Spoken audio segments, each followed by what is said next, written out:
음, 잘 보이시나요? 네, 잘 보입니다. 네. 네, 잘 보입니다. 저 간단히 그냥 저 소개를 하면 지금 현재 코트라에서 한 16년 정도 일을 하고 있고요. 미국이랑 인도에서 근무를 했었습니다. 저희는 이제 국내 해외를 계속 번갈아 순환 근무를 하고 있고, 미국에 있을 때 이제 변호사 자격은 취득을 했고요. 현재는 이제 코트라에서 노조위원장으로 전임으로 근무를 하고 있습니다. 그래서 다른 뭐 변호사분들 대비해서는 제가 뭐 현재 그냥 당장 프랙티스를 하는 건 아닌데, 이제 노조위원장 하면서 이제 뭐 인사 노무관리 이쪽에 대한 내용을 또 실무적으로 접하고 있고, 기본적인 내용들은 저도 이제 창업 인스트럭터를 이제 자격증을 가지고 있고요. 그래서 현재 계속적으로 뭐 창업팀들 멘토링, 그다음에 인스트럭팅도 병행을 하고 있습니다. 그래서 그런 부분들은 이제 이따 Q&A 때 추가적으로 뭐 궁금하신 사항이 있으시면 제가 답변 드릴 수 있는 범위 내에서 말씀을 좀 드릴 수 있도록 하겠습니다. 예, 목차입니다. 처음에는 이제 기본적인 서두 좀 말씀을 드리고요. 그 다음에 본론으로 이제 전반적인 스타트업 법률에 대해서 관련 법률 내용들을 한 6가지 챕터로 좀 나눴습니다. 그래서 이 내용들을 좀 훑어보고, 그 다음에 좀 세부적으로는 인사 노무 쪽에 대해서 한번 좀 더 다뤄보고, 그 다음에 자료로 추가적인 부분은 대하도록 하겠습니다. 창업의 3요소라고 하면 보통 뭐를 얘기를 하는지 아시죠? 인터랙티브한 강의를 원하시나요? 아니면 일방적인 강의를 원하시나요? 예, 잘 모를 수도 있어서 네네. 말씀을 안 들을 수도 있을 것 같아요. 예, 예, 언제라도 뭐 제가 여쭤볼 수 있으니까 혹시 뭐 이제 말씀하실 수 있으시니까 예, 답변해 주셔도 되고요. 네. 얼핏 생각하시는 사람, 것들은 돈, 뭐 이런 거 아닌가요? 네네네 맞습니다. 아이템, 뭐 사람, 돈 그렇게 얘기를 하죠. 그래서 첫 번째 아이템 관련해서는 뭐 크게 이제 유의를 할 정도의 내용들이 몇 가지가 있다면 한 3가지가 있다고 보통은 얘기를 합니다. 그래서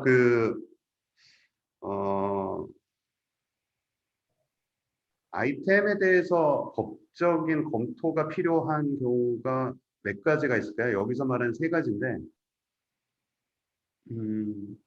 혹시 이런 아이템인 경우에는 좀 법적인 검토가 필요하다 이런 생각을 해야 되는 경우가 어떤 경우일까요?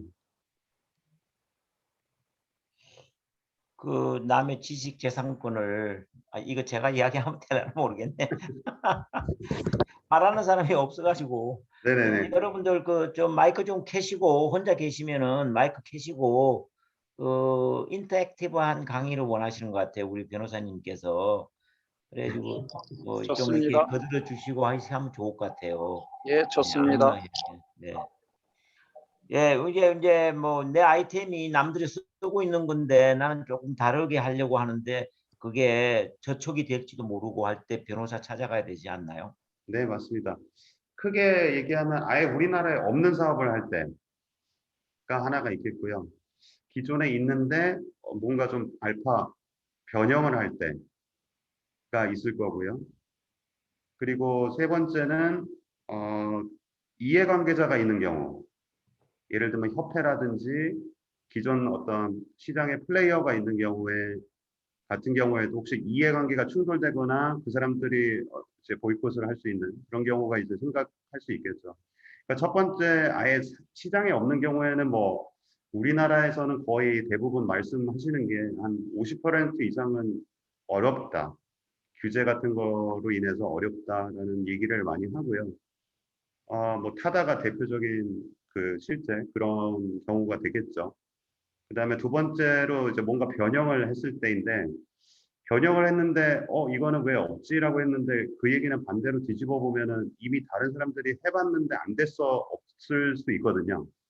이제 그런 측면에서 내가 생각한 게 분명히 뭔가 괜찮은 것 같은데 라고 했을 때 분명히 남들이 생각할 수 있었다라는 생각이 들면은 이게 혹시 뭐 법적으로 걸리는 게 없는가 라는 측면에서 검토를 해야 될 부분이 있을 것 같고요. 3번째는 이제 아까 얘기한 이해관계자가 있거나 협회, 특히 뭐 단체들 또는 이해관계자가 자기 이해관계를 침해하는 것을 경계하는 경우에 어떤 경우가 되겠습니다. 그래서 아이템적인 측면에서 그렇게 세 가지 정도로 크게 뭐 이제 법률적인 검토를 한번 고려해봐야 될 경우를 들 수 있겠고요. 그러니까 그런 면에서 이제 여기서 얘기하는 규제 여부, 변호사를 언제 찾아가야 되는지에 대해서 말씀을 좀 드렸습니다. 한 가지 얘기를 또 추가로 들면은 마켓컬리 다 아실 텐데 마켓컬리 같은 경우에 이제 여러 가지 아이템이나 이런 것들을 입점을 시키잖아요.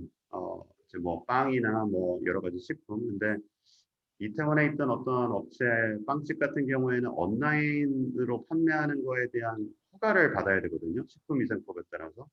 근데 그런 거를 받지 않은 상태에서 마켓컬리 입점했다가 그 업체가 이제 벌금을 맞았던 경우도 있습니다. 그래서 여기 계신 분들은 뭐 식품 쪽을 하시는 분들은 아마 없으신 것 같은데 온라인으로 식품을 판매할 때 허가를 받는다라는 부분에 대해서 생각을 못 하실 수 있거든요. 이제 그런 것처럼 한번 내가 하는 것들이 좀 문제가 될 수 있다라는 생각을 해보실 필요가 있는 아이템은 그런 부분을 좀 고려를 하면 좋을 것 같고요. 두 번째는 사람입니다. 사람에서 제일 문제되는 부분은 이제 동업을 많이 하시는데 동업 계약의 문제가 되겠죠.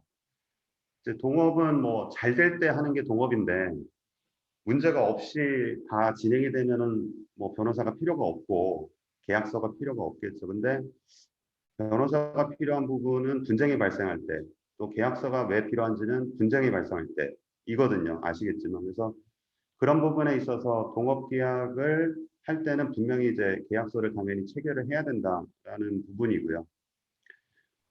근데 이제 문제는 계약서를 체결할 때는 아까 얘기한 것처럼 가장 서로 관계가 좋을 때, 처음에 시작할 때잖아요.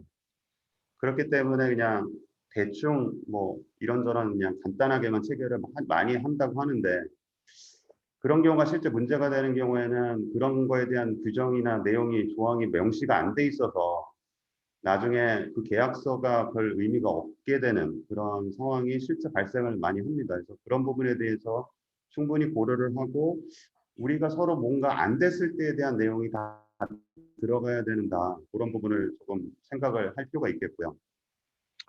그 다음에 동업계약을 좀 더 말씀드리면 이제 뭐 지분 당연히 배분에 대한 내용이 당연히 들어가야 되겠고 그 다음에 주식을 처분을 하는지 할 수 있는지에 대한 내용 그리고 주식을 처분을 못하게 할 것인지에 대한 내용 것들이 있습니다. 그래서 못하게 한다면 주식 처분 제한을 어느 정도 기간으로 둘 것인지 뭐 1년, 2년 뭐 이런 정도 내용들이 들어갈 수 있을 것 같고요.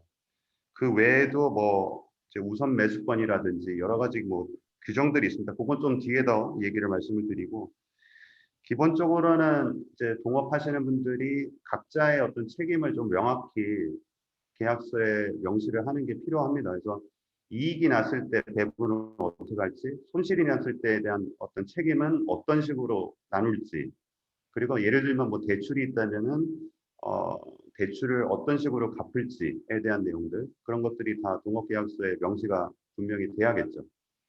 그런 부분들이 있고 다음은 이제 임원이랑 직원에 대한 내용입니다. 그래서 창업을 하신 분들도 계시다고 하시니까 임원이 있고 파운더랑 이제 주주들이 임원이 있겠죠. 그 다음에 또 직원이 있을 텐데 임원이랑 직원을 구분을 잘 하셔야 됩니다. 그래서 결국에는 임원은 근로자인지 여부에 따라서 임원이 아닌 경우가 있고 임원인 경우가 있습니다. 그래서 이제 등기이사라고 보통 하는데 상업등기부에 등기가 된 이사 같은 경우에는 등기이사라고 하죠.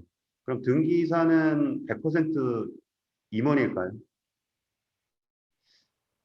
아닌 경우가 있습니다. 그래서 이사지만 등기 여부와 상관없이 문제는 그 실질적으로 어떤 창업자 또는 대표의 근로 관련 지시를 받거나 근로 시간이 뭐 9 to 6이거나 이제 그런 종속 관계가 인정이 되면은 근로자로 보는 거고요.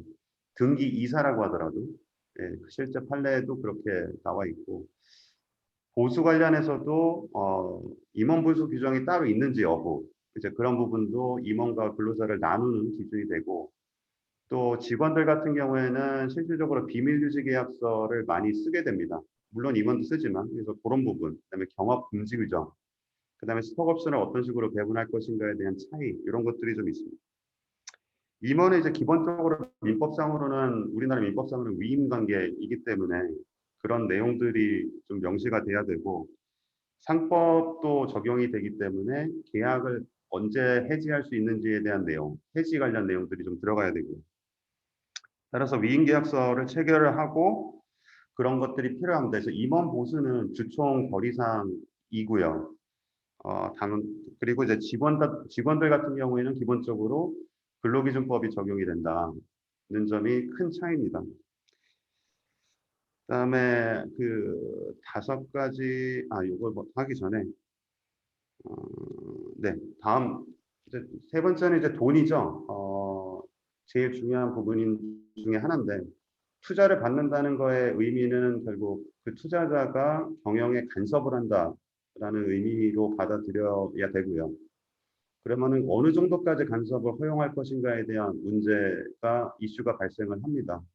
그래서 경영권 유지 관점에서 투자자의 지분을 어느 정도까지 줄 것인가, 경영 간섭에 대한 부분 그런 거를 좀 생각을 하셔야 되고 NDA라고 해서 비밀 유지 계약을 체결을 보통은 하는데 그 NDA 같은 경우에도 손해배상 이거를 만약에 비밀을 유지를 안 하고 누설을 했다라는 경우에는 이제 손해배상의 예정에 대한 내용을 좀 명시를 하는 게 필요합니다. 그래서 그거에 대한 이제 예방, 방어를 좀 해야 되는 부분이 있고 NDA가 뭐의 약자예요? Non-disclosure agreement라고 해서 비밀을 아, 디스클로즈하지 않겠다라는 계약입니다.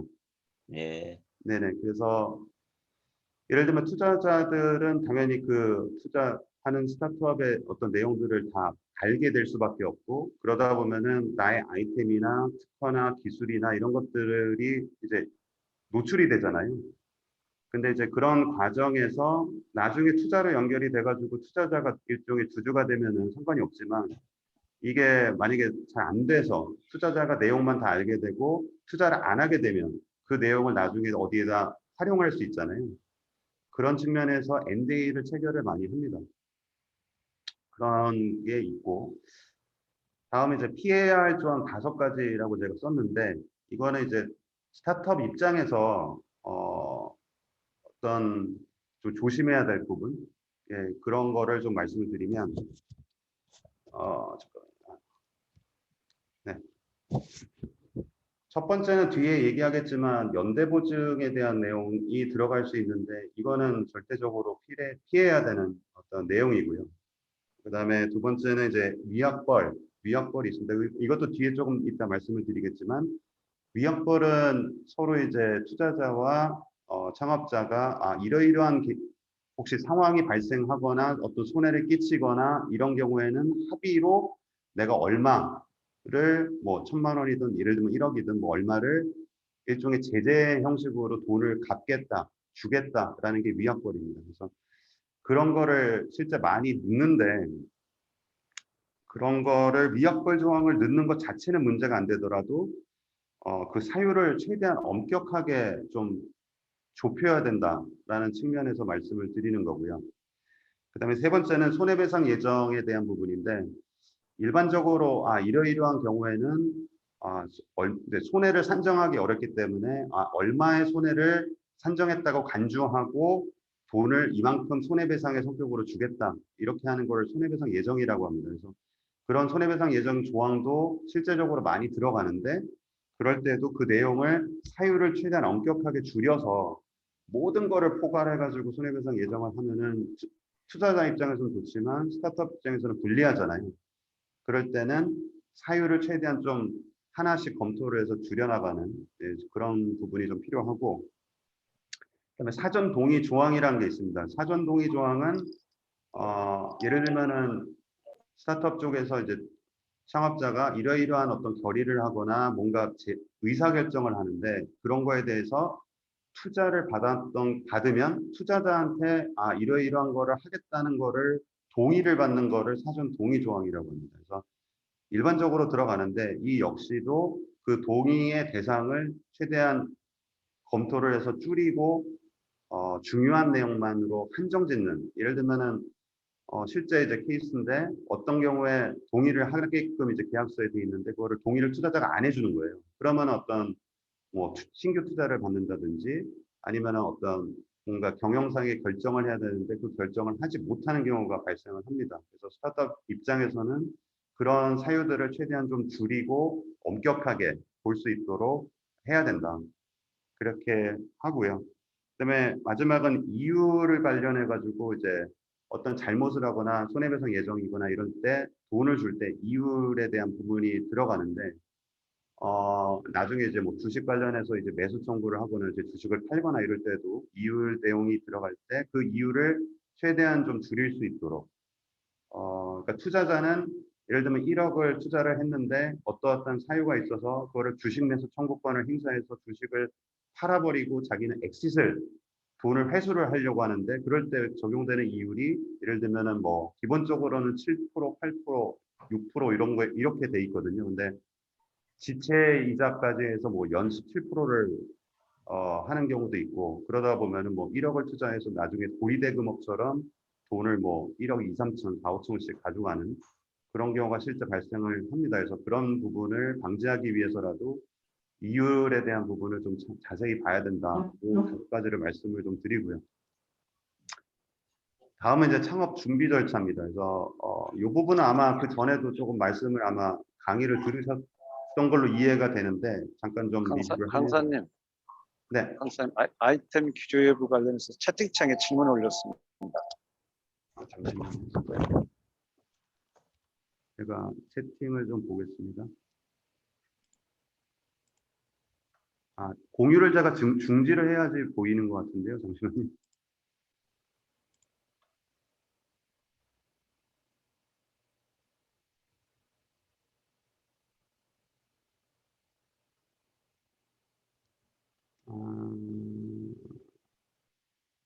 NDA 또 네네네. 자세하게 적어하셨네.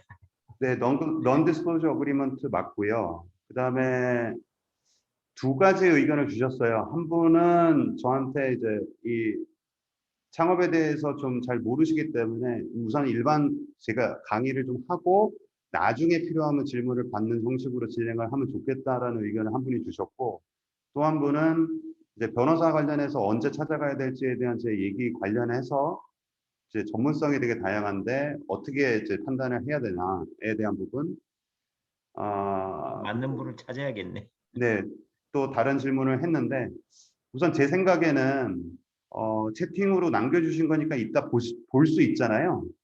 그렇기 때문에 우선 제가 진행을 좀 하고 네네, 그렇게 어, 하시죠. 혹시 중간중간에 궁금하신 사항은 나중에 얘기를 해주셔도 되고 좀 그러니까 이제 까먹으실 것 같아 하면은 여기다 그냥 써주시면은 그때 이렇게 또 얘기를 하는 쪽으로 나중에 이렇게 먼저 하도록 하겠습니다. 그래서 화면 네, 알겠습니다. 네, 다시 하겠습니다.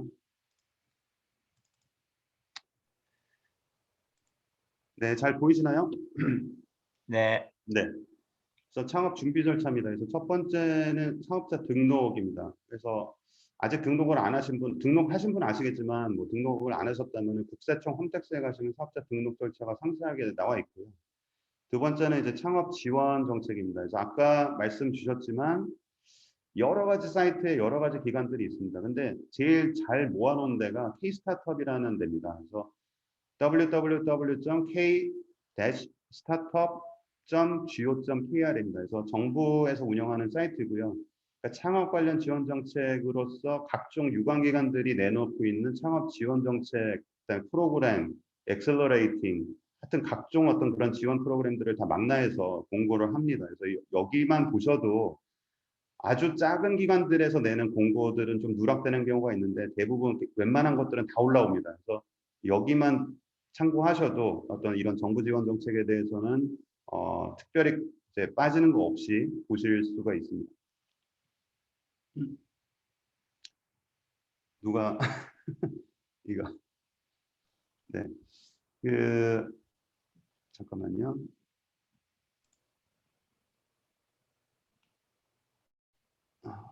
채팅을 좀 주셨는데 네, 알겠습니다.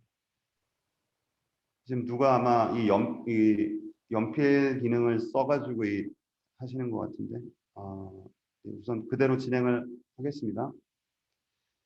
다음은 이제 민간부문 창업 지원 정책입니다. 그래서 잘 아시는 프로그램인데 팁스라고 잘 들어보셨죠? 그래서 팁스 프로그램이 있고요. 이 부분은 이제 뭐 민간 이제 투자자 쪽에서 1억을 내고 투자를 하는 그런 업체들, 스타트업을 대상으로 정부가 9억까지 매칭을 해서 총 10억을 지원받는 프로그램입니다.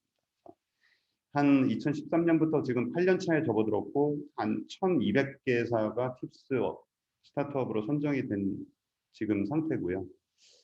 상당히 가장 정부 프로그램 중에서도 근데 여기서 민간이라고 하는 이유는 이제 이 팁스 프로그램이 성공할 수 있었던 이유는 1억이라는 자금을 민간 투자자가 여기는 괜찮다라고 판단해서 투자한 스타트업 대상으로 정부가 9억을 매칭을 해주는 거라서 그런 이제 민간과 정부 공공이 같이 어떤 투자를 하는 그런 프로그램입니다. 아주 성공적으로 가장 대표적인 어떤 지원 사업이고요.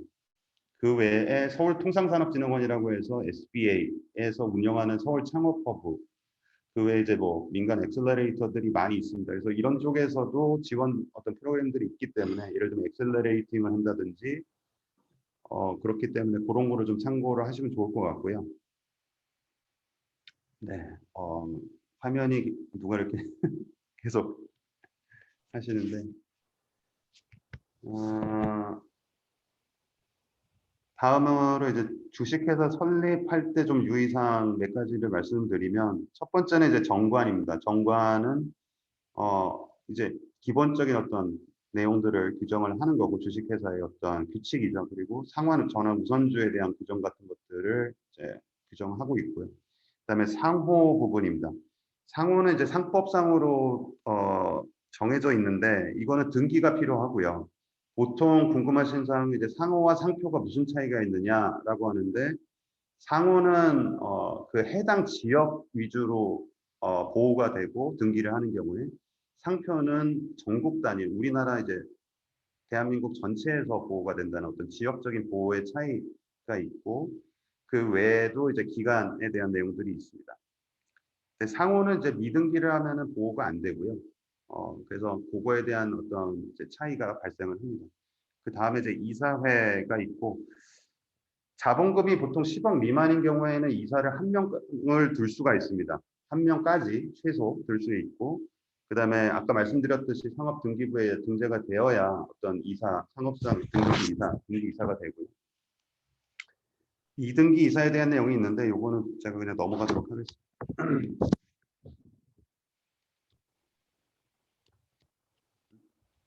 화면이 안 넘어가네요. 잠시만요. 다시 공유를 해보겠습니다.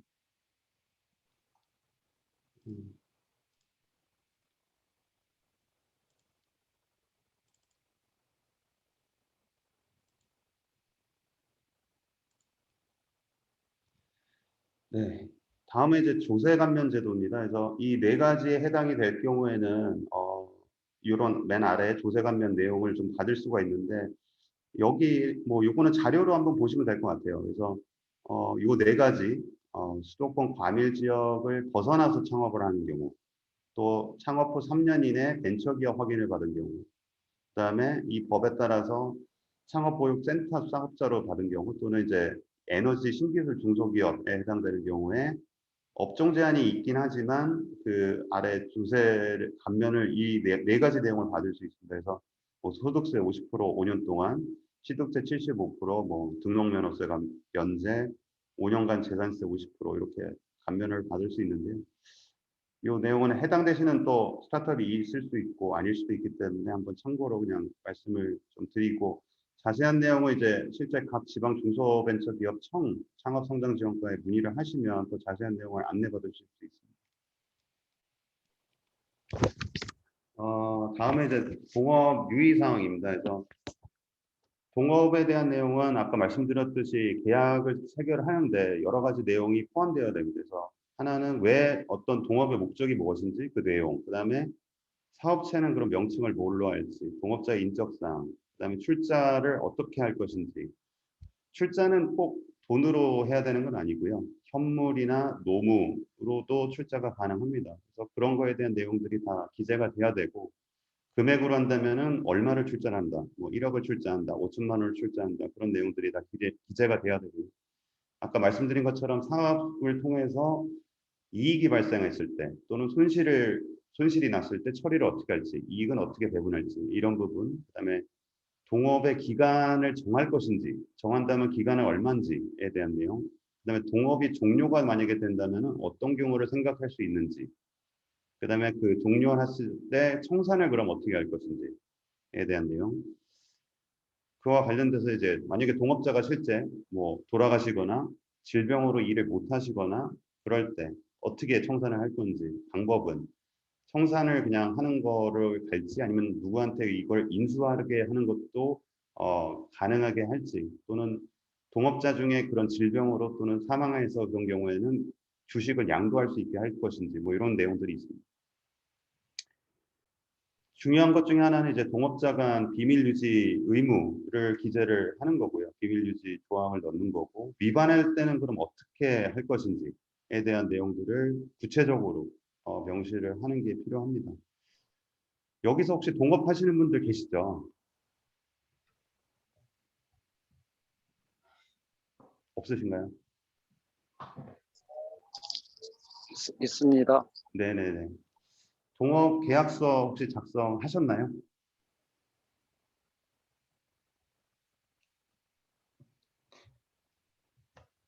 있을 거라고 예상한 것 같아요. 아직 안 하셨나요? 네, 알겠습니다. 네, 넘어가겠습니다. 잠시만요. 음, 지금 채팅으로 저희 지금 여기 들어와 있는 분이 아니신 분이 아마 채팅을 하시는 것 같아요. 아니면 이게 뭐 혼선이 있어가지고 다른 아마 뭐 채팅방이 이게 연결이 된 건지 모르겠는데 하여튼 우선은 알겠습니다. 다음은 이제 영업 비밀보 쪽입니다. 그래서 영업 비밀에 해당되는 내용들이 있을 수 있거든요. 그래서 그런 부분들을 어떻게 관리할 것인가에 대한 문제입니다. 그래서 여러분이 잘 아시는 특허나 뭐 실용신안이나 디자인권이나 이런 것들로 이제 보호받는 거를 산업재산권으로 보호받는다고 하고요. 그 외에 영업비밀은 이제 신지재권이라고 해서 산업재산권이랑은 좀 다르게 취급을 합니다. 그래서 여기서 제가 언급드렸던 뭐 특허청의 지식재산 탐구 생활이라든지 특허로, 그다음에 공익변리서 특허상담센터 이런 데를 통해서 궁금하신 사항들은 무료로 상담을 받으실 수 있고요. 그다음에 영업비밀로 보호를 받기 위해서는 뒤에 조금 더 말씀을 드리겠지만 세 가지가 필요합니다. 하나는 해당 내용이 남들한테 알려지지 않았다는 비공지성이 부분이 있고요.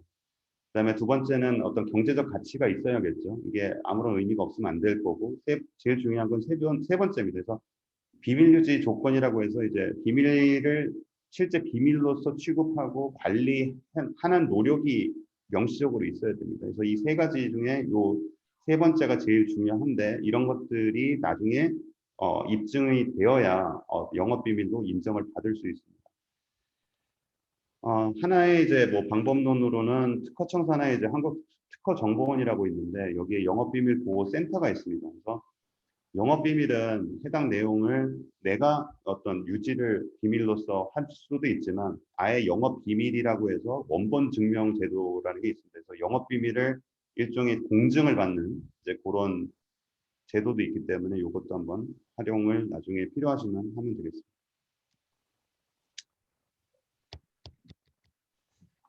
이게 또 안 넘어가네요. 넘어갑니다. 다음에 이제 투자 이제 전반적인 내용들 중에 첫 번째입니다. 투자 관련 유의 사항인데요. 투자를 꼭 받아야 되나에 대한 부분입니다. 그래서 당연히 투자를 받아야 된다라고 생각하시는 분들은 이게 뭔 소린가 하실 텐데, 이제 대출 아니면 투자에 대한 내용이고요. 그러니까 대출과 투자의 차이는 뭐 몇 가지가 있습니다. 그래서 하나는 대출은 이제 상한이 있고 어느 정도, 하지만 투자는 그보다 더 금액적으로 많이 받을 수 있다는 측면이 있고, 또 하나는 실패했을 때 상환할 의무가 있는지 여부. 투자는 실패를 해도 나중에 상환을 꼭 안 해도 되는 경우가 발생할 수 있거든요. 근데 대출은 무조건 갚아야 되죠. 그런 차이가 있고, 투자는 또 투자자가 여러 네트워크가 있기 때문에 그 네트워크를 활용할 수 있다라는 측면에서 대출과 좀 차이가 있고, 또 하나는 투자를 받는다는 말 자체가 일종의 아이템에 대한 어떤 검증을 받는다는 그런 의미도 있기 때문에 투자와 그런 측면에서 대출은 차이가 좀 있을 것 같습니다. 그래서 이제 보통은 주식회사를 많이 설립을 하시고요. 그 다음에 투자를 받게 되면 아까 말씀드렸듯이 투자자의 지분으로 인해서 기존 창업자의 지분이 희석되는 그런 지분 변동이 발생을 합니다. 그래서 요거에 대한 뭐 판단은 한번 생각을 해보시고, 다음에 이제 연대보증은 아까 말씀드렸듯이 보통은 법인, 그러니까 기본적으로 상법상에 우리나라 같은 경우에는 주식회사를 만드시면 법인이잖아요. 그럼 법인의 어떤 손실이 났을 때 그거에 대한 변제 책임을 주주까지만 지고, 그 다음에 이사나 대표자가 지진 않습니다. 그래서 그 부분에 대한 어떤 구분이 있기 때문에, 근데 이제 연대보증이 안 좋다고 하는 이유는 무조건 다 개인 책임까지 져야 된다는 부분이기 때문에 연대보증을 정부에서도 많이 없애려고 하죠. 그래서 이런 부분은 주주간 계약서나 아니면 투자계약서에 있을 때도, 투자계약서에 있을 때도 연대보증이라는 내용이 들어가지 않아야 된다라는 강조를 좀 드리고요. 실제 보증인 보호를 위한 특별법을 우리나라에서도 시행을 하고 있기 때문에 조금 완화되고 있습니다. 근데 아직까지 뭐 요구를 하는 경우도 있다고 하는데, 그거에 대해서는 좀 참고를 하시고, 세 번째는 주식 매각이랑 신주 발행입니다. 이것도 우선은 보통은 주식을 매각을 하면은 창업자한테 돈이 들어왔다가 다시 회사한테 돈을 이제 출자를 해야 되는 그런 번거로움이 있고, 두 번째 신주를 보통 발행하는데 이거는 이제 회사 돈이 되는 이제 그런 차이가 있죠. 그 외에 뭐 많이 나오는 개념이 보통주냐 우선주냐, 그런데 보통주는 일반적인 주식을 말하는 거고, 우선주는 여러 가지 조건이 붙어서 남들보다 내가 우선적으로 뭐 상환을 받는다든지 주식을 전환을 받는다든지 보통주로, 또는 먼저 어떤 고려를 받게 되는 걸 우선주라고 합니다. 그래서 우선주에서는 제일 많이 들으시는 게 이제 상환전환 우선주가 있고요. 그 외에도 이제 이익 분배에 대해서 우선권을 주는 주식이 있고, 그다음에 자녀 재산을 분배를 할 때 우선권을 받는 경우도 있고, 아까 얘기했던 상환을 먼저 받는 경우, 전환을 먼저 받는 경우, 이런 종류들이 있습니다. 이게 뒤에 또 제가 말씀을 드리고요. 다음에 이제 계약 체결 유의사항입니다. 구두 계약이 유효한가요? 어떻게 아시는 분은 혹시 말씀을 해주세요. 유효합니다. 네, 맞습니다. 근데 왜 계약서를 체결할까요?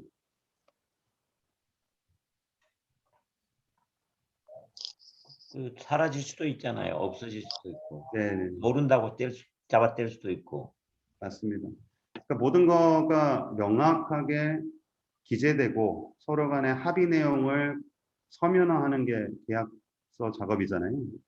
그런 측면에서 또 나중에 분쟁이 발생했을 때 그거에 대한 어떤 중재라든지 소송이라든지 이런 거에 대한 증거나 이런 근거들이 어떻게 할 것이다, 이런 것들을 미리 정해놓는 거죠. 이제 그런 측면에서 계약서들을 체결을 한다. 우선 그 부분을 좀 인지를 하시면 좋을 것 같고, 두 번째는 작성할 때는 그럼 유의사항들입니다. 첫 번째는 주체의 문제인데, 이거는 주로 아까 말씀드렸듯이 법인과 대표이사는 다르거든요.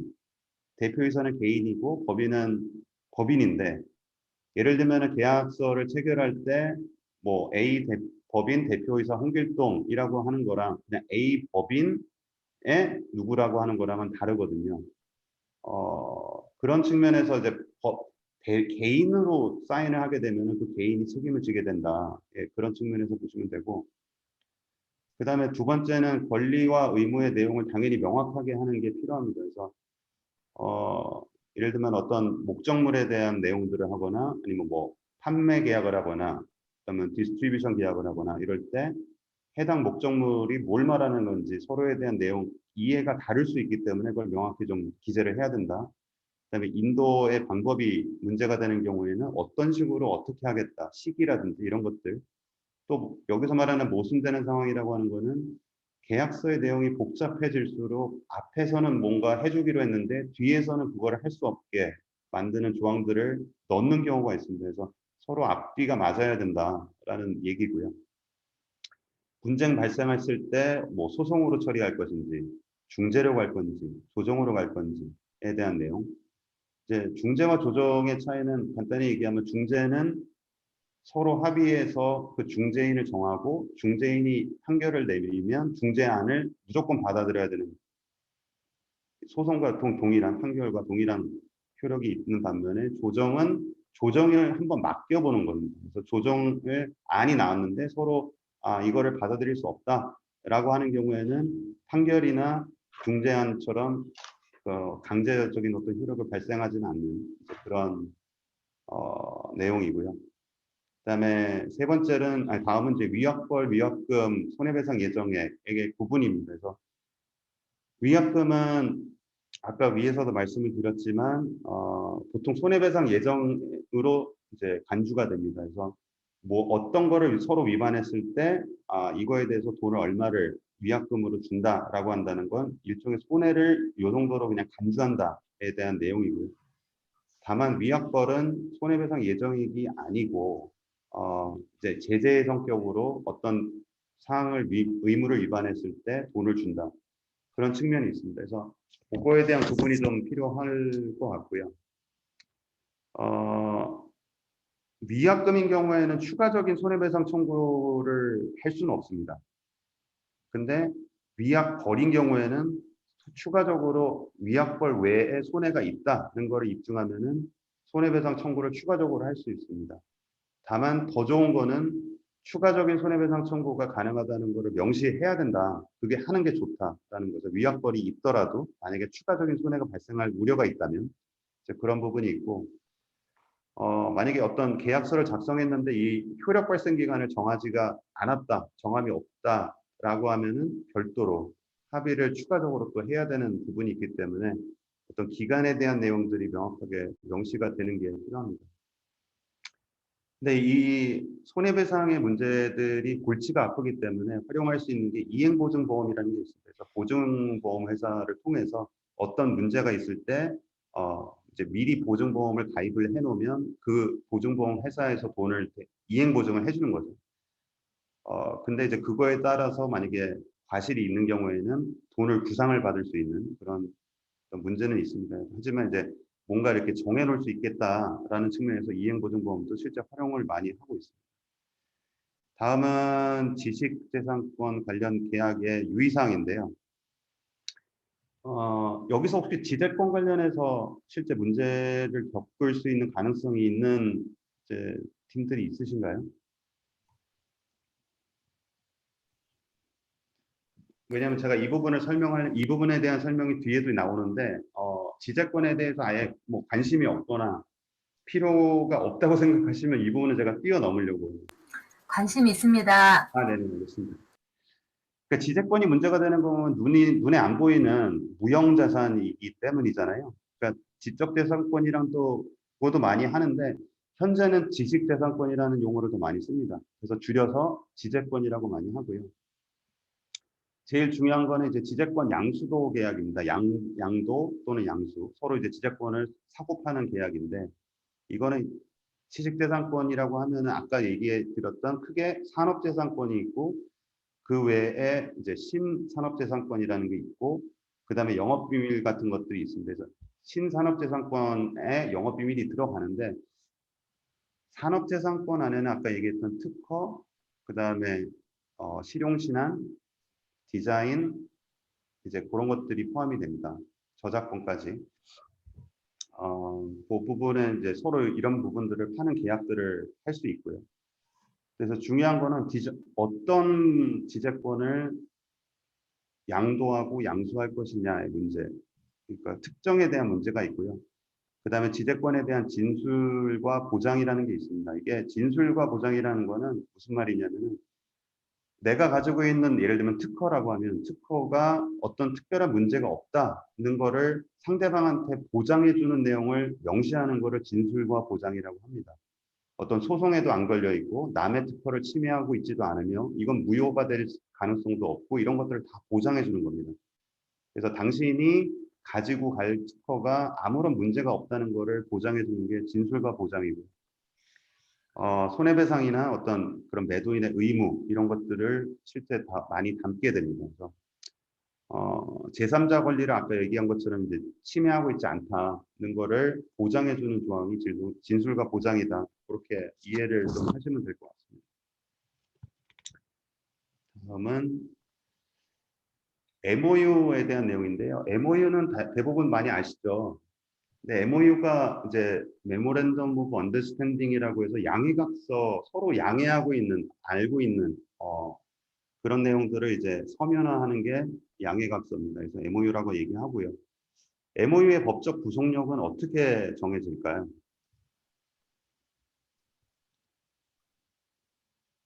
그 내용이 중요합니다. 그래서 제가 여기 썼지만 제목은 실제 뭐 MOU로 됐던 뭐 이런 거랑은 상관 전혀 없고요. 내용 안에 어떤 법적 구속력을 발생시키는 내용이 있으면 법적 구속력이 발생을 한다 이렇게 보시면 되겠습니다. 그래서 MOU라고 해서 무조건 이제 아무런 법적 구속력이 없다라는 내용은 틀린 거고요. 그 내용에 따라서 있을 수도 있고 없을 수도 있다. 따라서 MOU를 만약에 체결하는 상황이 발생했는데 혹시 이게 나한테 나중에 불리하게 어떤 무슨 뭘 하라라고 작용할 가능성이 있다라고 생각이 된다 싶으면 중요한 거는 이제 법적 구속력이 없다. 이 MOU는 법적 구속력을 가지지 않는다라는 조항을 넣으시면 됩니다. 그리고 또 하나는 이제 해제 조항. 보통 MOU는 서로 이제 아주 브로드한 내용들을 담고 있기 때문에 특별하게 문제는 안 되지만 예를 들면은 나한테 그 MOU가 일종의 부담은 될 수 있거든요. 그러면은 MOU를 1년 또는 2년 정해놓고 유효 기간을 근데 그러면 언제 해제할 수 있는지에 대한 내용도 추가를 해 놓으시는 게 좋습니다. 그래서 그게 해제 조항을 넣으면 필요하다라는 거고요. 근데 통상적으로는 많이 이제 보면은 MOU를 예를 들면 3년까지 유효기간을 둔다. 근데 특별히 양 당사자가 뭐 사전 한 달 전에 해제 의사를 표시하지 않으면 자동 갱신된 것으로 본다. 뭐 이렇게 얘기 많이 쓰시는데 그거보다는 자동 갱신 조항보다는 차라리 자동으로 3년 이후에는 해제되고 반대로 양 당사자가 합의하는 경우에는 추가적으로 갱신을 할 수 있다. 이런 쪽으로 가는 게 더 좋겠다라는 부분을 좀 말씀을 드립니다. 그리고 또한 MOU 관련 내용에 대해서도 필요하다면 비밀 유지가 조항에 좀 들어가면 좋겠다라는 말씀을 드리고요. 채팅이 이상한 채팅이 계속 들어오고 있어가지고 지금 예, 저희 있는 분이 아니신 것 같은데. 아니 그런 사람 아니고요. 그냥 일반적으로 하는 거니까 그냥 크게 신경 안 쓰시고 하셔도 될 것 같습니다. 알겠습니다. 예. 네, 다음에 이제 스톡옵션 관련 내용인데요. 이 내용을 지금 제가 말씀을 좀 드리기보다는 지금 벌써 50분이 좀 넘어서 우선은 조금 휴식을 취하고 진행을 하면 어떨까 합니다. 그래서 지금 53분이니까 한 9시 한 5분? 그러시죠. 네. 예까지 조금 9시까지 기다렸다가 휴식하시죠. 나머지 네네. 부분 진행을 하도록 하겠습니다. 네네. 네. 자, 여러분도 잠깐 쉬시죠.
자, 변호사님 시작하시죠.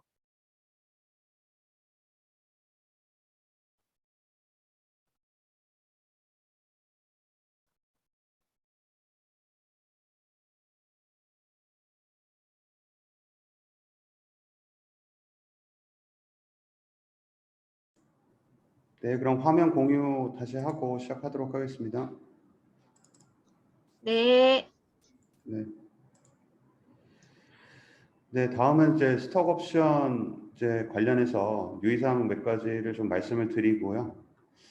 스톡 옵션은 아시겠지만 이제 주식 매수 청구권의 이름입니다. 그래서 상법상 2년 이상 회사에 재직을 한 직원들한테 이제 미리 정해진 어떤 가격으로 다시 그 주식을 살 수 있는 권리를 스톡 옵션이라고 하고요. 근데 그 내용, 구체적인 내용에 대해서는 이제 여기 이제 제가 명시한 것처럼 그런 내용들이 정관에 다 정해져야 되고 주총 특별결의를 거쳐야 됩니다. 그래서 전체 주주의 3분의 2 이상의 어떤 결의가 필요하고 이제 그 누구한테 피부여자가 누군지 그런 것들, 그다음에 계약, 스톡옵션 그거에 대해서 한도나 이런 것들이 다 이제 구체적으로 명시가 돼야 되고요. 여기 있는 것처럼 뭐 주식 부여 방식에 대해서는 이제 신주 발행이나 자기 주식 교부 또는 차익 정산, 그래서 돈으로 줄 수도 있는데 실제 돈으로 주는 경우는 거의 없고 주식으로 이제 많이 주죠.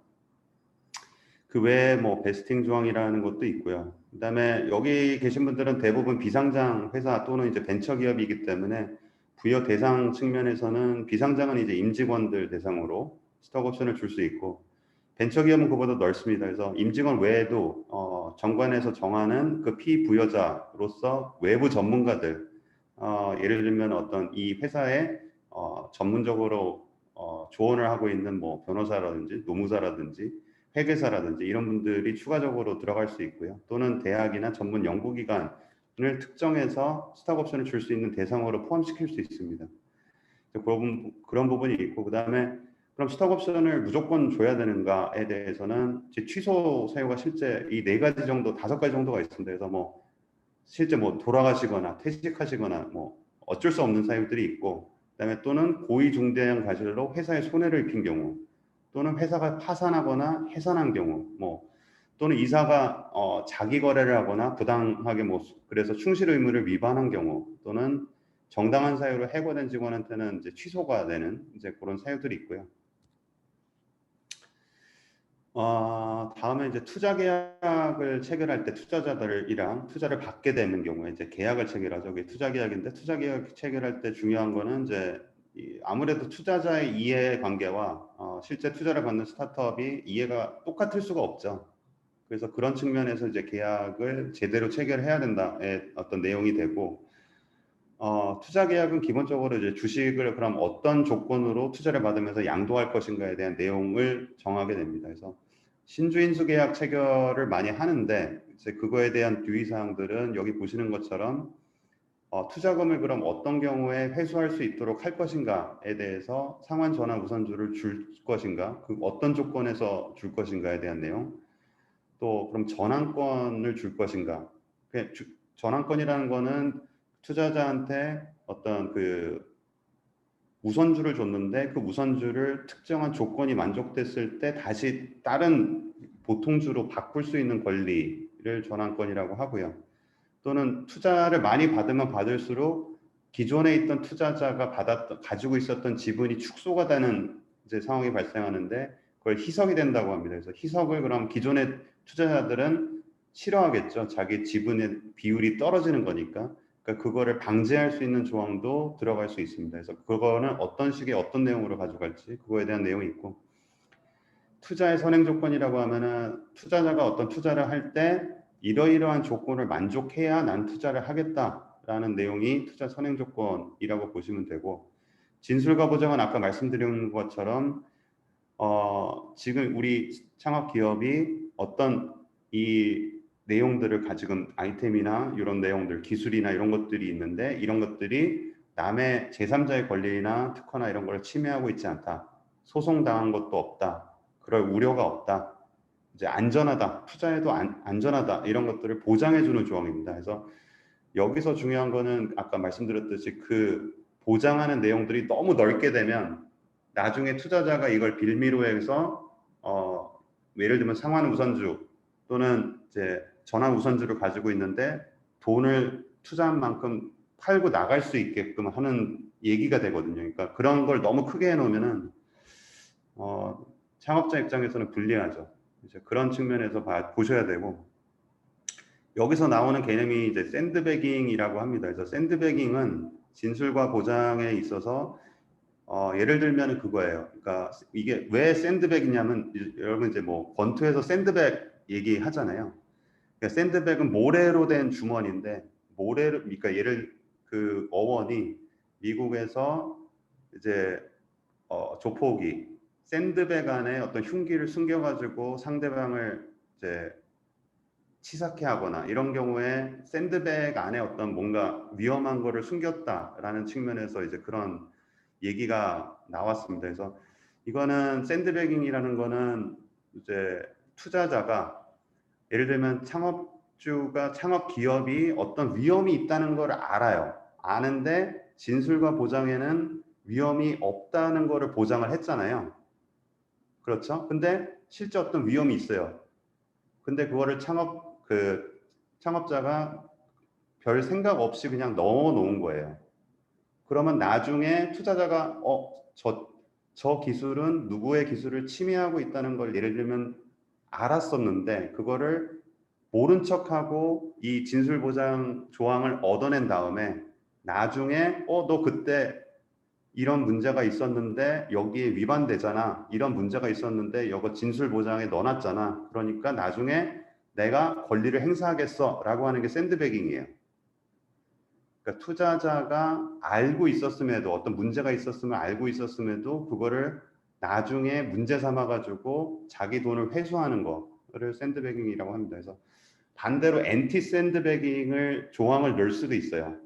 그러니까 투자자가 문제가 어떤 있었음을 알았을 경우에는 투자금을 회수하지 못한다라는 조항을 엔티 샌드베깅 조항이라고 합니다. 그래서 그런 조항을 넣음으로써 창업자를 보호할 수 있는 그런 조항이 되고요. 그다음에 우선 매수권, 공동 매수권, 뭐 이해관계인의 책임, 주식 매수 청구권 이런 거는 추가적으로 좀 더 뒤에 있을 때 필요할 때 말씀을 좀 더 드리도록 하겠습니다. 네, 이것도 좀 넘어가고요. 다음은 인허가 관련 유의사항입니다. 그래서 여러분들 중에서도 인허가를 혹시 받아야 되는 어떤 상황이 발생을 할 수 있는데 그런 경우에는 이게 간단합니다. 여기 제가 말씀드린 것처럼 민원24 많이 아시죠? 그래서 이 사이트에 가시면 그 민원24 맨 처음 화면에 이용 안내에 인허가 자기진단이라고 있습니다. 그래서 여기에 본인의 업종과 개설지 뭐 어디다 이런 거를 넣으시면은 필요한 인허가 사항들이 다 나옵니다. 그래서 이런 거가 참고가 많이 될 수 있으니까 한번 보시고요. 실제 또는 기업지원플러스라는 이 사이트에서도 내가 어떤 거를 할 때 인허가가 필요한지에 대한 내용이 다 나올 자가 진단을 할 수 있습니다. 그래서 이것도 참고하시면 좋을 것 같고, 그다음에 규제 샌드박스는 일종의 아시겠지만 제한된 조건 하에서 어떤 새로운 제품이나 기술을 서비스에 대해서 규제를 한시적으로 풀어주는 제도입니다. 그래서 이 네 가지 영역에서 규제 샌드박스가 실제 도입되고 있는데 여러분 중에 혹시 이 네 가지에 해당이 되시면은 한번 보시면 좋을 것 같고요. 네, 지재권 관련 내용을 잠깐 더 말씀을 드리면 아까 말씀드렸듯이 산업재산권 안에는 특허, 상표, 실현실현권, 디자인권 이렇게 네 가지가 있고요. 그 외에 저작권이 별도로 있고 또 여기에 포함되지 않는 게 신지식재산권이라고 해서 영업비밀이 있습니다. 그래서 첫 번째로 특허를 많이 얘기하시는데 특허는 노하우랑은 다릅니다. 그래서 노하우는 내가 알고 있는 어떤 나만의 비법이 노하우인데 특허는 그 특허된 내용을 공개를 해야 되죠. 20년간이라는 특허 보장 기간을 받지만 남들한테 공개를 하는 게 특허고요. 이 특허 관련해서 혹시 궁금하시면은 물론 이제 나중에 변리사랑 최종 상담을 하셔야겠지만 선행기술조사라고 해서 내가 생각하고 있는 내용이 특허로서 받아들여질 수 있는가 또는 이미 특허로 존재하고 있는가를 이 키프리스라는 사이트가 있습니다. 여기서 조사하실 수 있어요. 그래서 요거는 한번 보실 수도 있고요. 누구나 접근하실 수 있고 보실 수 있기 때문에 그다음에 또 문제가 될 수 있는 게 직무 발명에 대한 내용이 있고요. 요거는 뭐 추가적으로 나중에 또 말씀을 드릴게요. 그다음에 이제 상표권입니다. 상표는 이미 다 아시는 내용들처럼 출원을 해서 특허청에 출원을 해가지고 상표로서 등록을 받게 되면 내 상표로서 전국 단위로 보호받을 수 있는 게 상표권입니다. 15년의 기간으로 돼 있고 갱신할 수 있고, 근데 특허권은 출원을 한다고 하죠. 내가 이제 이러이러한 특허를 얻고 싶습니다라고 하는 내는 행위를 출원이라고 하는데, 출원되고 등록되는데 보통은 평균 1년 6개월 정도 걸리는데 상표는 한 6개월 미만으로 걸립니다. 그래서 빠르고요. 그 외에 디자인권, 실용신앙권도 있습니다. 근데 실용신앙권은 크게 보시면은 대특허권은 대특허라고 보시면 되고, 실용신앙권은 소특허라고 보시면 돼요. 그러니까 특허의 요건으로서 요구되는 뭐 신규성, 진보성, 그다음에 특허 가능성 뭐 이런 것들이 있는데, 그거보다는 좀 작은 발명. 그러니까 특허는 큰 발명, 실용신앙은 아주 그보다 작은 발명. 이렇게 생각하시면은 좀 이해하시기가 편하고요. 그다음에 아까 말씀드렸듯이 상호와 상표는 지역적인 보호 범위, 그리고 등록하느냐에 따라서 이제 보호가 되는지 이제 그런 부분들이 좀 차이가 납니다. 그 외에 산업재산권 위에 얘기한 거 외에 저작권이 있는데, 저작권에서 제일 중요한 건 아이디어 자체를 보호하는 게 저작권이 아닙니다. 그래서 여러분이 아이디어가 있다, 어떤 아이디어가 있다라고 했을 때 그 머릿속에 있는 아이디어를 보호할 수가 없잖아요. 그렇죠? 그럼 내가 어떤 아이디어가 있으면 그거를 표현을 한 내용들을 기본적으로 보호하는 게 저작권이다 라고 보시면 됩니다. 그래서 머릿속에 있는 거는 보호될 수 없다라고 보시면 되고요. 근데 저작권은 등록을 하지 않아도 그 자체만으로도 보호가 되는 게 원칙적인 모습입니다. 근데 등록을 안 하면 제3자한테 대항할 수 없기 때문에, 아니면 나중에 분쟁이 있을 때 내가 등록했다는 사실 자체는 대항 요건은 아니더라도 내가 보호받기 위해서는 실제 그럼 어떻게 하느냐, 우리나라 같은 게 저작권 협회에다가 등록을 할 수 있게 하고 있습니다. 그래서 그건 왜 하느냐, 나중에 분쟁 소지가 있을 때 등록했다는 사실 자체가 나한테 되게 유리한 증거로서 활용될 수 있기 때문에, 등록이 권리 발생의 요건은 아니지만 나중에 문제를 방지하기 위해서 등록을 많이 하는 경우가 있습니다. 그래서 그거는 좀 생각을 해보시고요. 네, 저작권도 뭐 얘기를 하면 많은데 우선은 좀 넘어가도록 하겠습니다. 다음에 이제 직원 채용 관련해서 유의사항입니다. 그래서 여러분들도 이제 직원을 채용하시는 단계에 계신 분들도 있고 앞으로 직원을 채용하실 분들도 있기 때문에 이 부분을 좀 더 말씀을 드리는데, 우선 기본적으로는 당연히 근로계약서는 작성을 하고 이거를 교부를 해야 됩니다. 이제 근로기준법 17조에 나와 있고요. 이걸 위반하면 이제 벌금 500만 원 이하의 벌금을 원래는 맞게 되고요. 근데 실제 뭐 이거를 근로감독관이 다 모든 기업들을 조사하는 건 아니기 때문에 뭐 피해 나갈 수는 있지만 기본적으로는 법 위반이다라는 사실을 아시면 될 것 같고, 그리고 또 어떤 근로계약의 어떤 내용을 썼는데 이게 근로기준법이라는 게 최소한의 어떤 내용들을 보장하고 있는 거기 때문에 이 근로기준법에서 보장하는 내용보다 낮은 내용을 만약에 근로계약서에서 정했다라고 하면 그 한도 내에서는 무효입니다. 그래서 근로기준법까지는 보장해줘야 된다라는 내용이고요. 그다음에 이제 근로기준법 11조에는 여러분들이 창업기업이기 때문에 기본적으로 5인 미만에 대부분 해당되신다라고 만약에 가정을 한다면 제일 의미 있는 조항인데, 상시근로자 5인 미만인 경우에는 일부 규정이 적용이 제외가 됩니다. 이건 뒤에 가서 또 말씀을 더 드리고요. 여기 제가 명시한 것들이 좀 대표적인 것들이라 한번 참고를 해보시면 될 것 같습니다. 그래서 그다음에 퇴직금 분할지급 약정. 예를 들면 퇴직금을 매 월급에 같이 분할해서 추가로 준다. 이게 유효할까요? 기본적으로 원칙적으로는 유효하지 않습니다. 왜냐하면 퇴직금은 언제 발생하냐면 퇴직할 때 발생하는 거거든요. 그죠?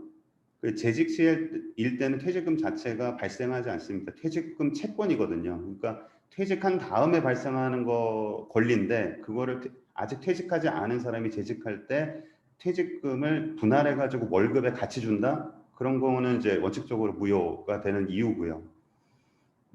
영업비밀보호, 아까 말씀드렸듯이 이 세 가지 비공지성, 경제적 유용성, 비밀 관리성, 이거를 만족을 하셔야 되고, 현재는 영업비밀보호법에 과거에는 상당한 노력을 기울여서 비밀을 관리하여야 한다라고 되어 있었는데 현재는 합리적이라는 걸로 바뀌었어요.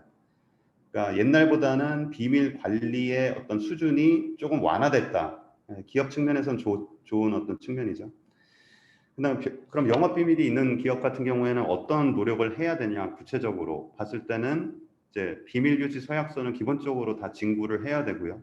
그다음에 교육도 실시하고, 또 만약에 비밀이 있으면은 비밀 등급을 나눠서 별도로 어떤 관리를 한다든지 폴더를 만들어서 저장한다든지 이런 노력들을 기울여야 됩니다. 그래서 또 아주 탑 시크릿이 있다 그러면 이거는 그 취급을 할 수 있는 사람들 대상으로 또 다른 비밀 유지 서약서를 받는다든지 이런 어떤 노력들이 좀 요구가 되고요. 다음은 이제 경업 금지입니다. 그래서 경업 금지는 아시겠지만 지금 여기서 일하는 사람이 나중에 경쟁업체로 이직을 한다던가 또는 자기가 창업을 해서 똑같은 아이템을 가지고 하게 되면 이게 경업이죠. 경쟁업체, 경쟁업종. 그거를 금지할 수 있는데 기본적으로는 너무 그 제한을 오래 둘 수는 없습니다. 그러니까 판례를 보면 기본적으로 1년에서 2년 정도의 경업 금지는 유효하다는 게 대체적인 판례 입장이고요. 예를 들면 3년 이상은 좀 과도하다. 왜냐하면 그 사람도 살아야 되잖아요.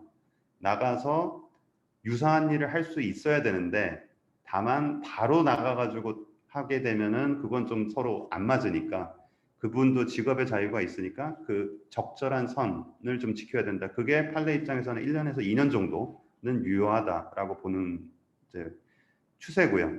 그다음에 개인정보 관리.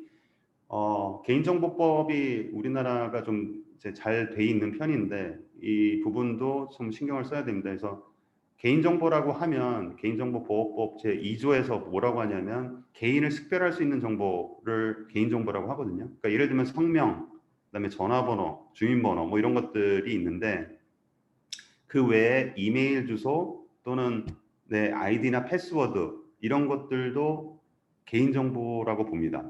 왜냐하면 그 자체로서는 개인을 특별할 수 없어도 다른 정보랑 합쳐가지고 그 사람을 식별할 수 있는 정보를 개인정보라고 포괄을 하거든요.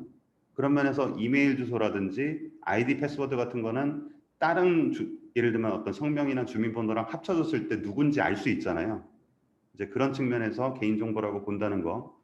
따라서 개인정보를 관리를 잘 하셔야 된다는 측면에서 말씀드리면 어떤 그런 개인정보를 가지고 있다가 그 사람이 나갔다라고 하면은 바로 파기를 한다든지 파쇄를 하고 그런 어떤 노력들이 같이 있어야 될 것 같습니다.